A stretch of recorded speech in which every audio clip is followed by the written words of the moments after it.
Good afternoon all. I just dug out this strip of WS2812B NeoPixels and the PIC 12F673 on this little demo board.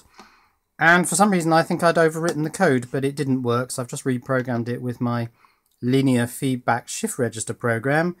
And it works, and it generates pseudo-random numbers.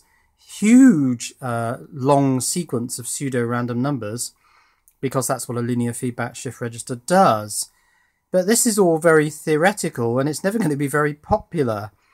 So I was thinking, what could I do to jazz this up a bit and make it more popular? And then a friend of mine was saying, could you build a lightsaber? And of course that's the answer, isn't it?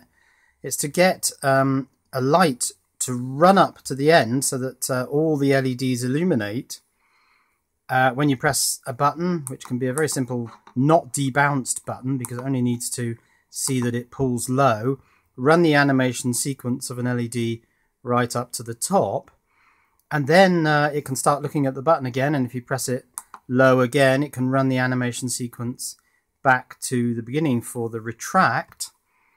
And then I thought, well, that's all a bit simple and dumbed down, but actually it's just occurred to me that I can use the linear feedback shift register, which is a pseudo-random number generator, to produce numbers, say, I don't know, up from 1 to 15 or 1 to 31 perhaps, subtract those numbers from the brightness of all the LEDs when the lightsaber is fully extended, and that will give it a random flicker, because I seem to remember that lightsabers have this sort of flickering effect.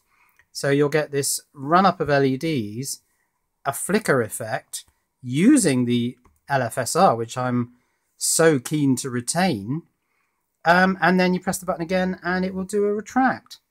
What a brilliant idea for a project. It's going to be a lot more popular than just a bunch of lights doing this random light show. They don't look terribly random, do they? I'm sorry, reset it.